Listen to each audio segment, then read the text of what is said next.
استنى، هل لاحظت قبل كده ان قطتك لو خرجت من البيت تقدر ترجع لك مهما بعدت عنه؟ ده مش حظ ولا صدفة، في علم ورا الموضوع ده. القطط عندها حاجة العلماء بيسموها الحس المغناطيسي، يعني بتقدر تحس بمجال الارض المغناطيسي، وده بيخليها تعرف الاتجاه الصح علشان ترجع للبيت.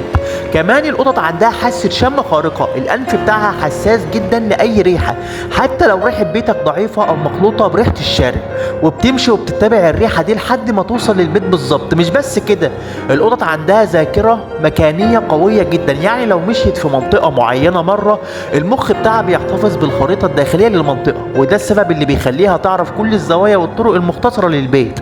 الأغرب كمان، الدراسات بينت إن القطط بتستعمل الشمس والنجوم كخريطة أثناء النهار والليل، يعني حتى لو اختفت لفترة طويلة ممكن ترجع لك بالنهار أو حتى بالليل اعتمادا على السمع.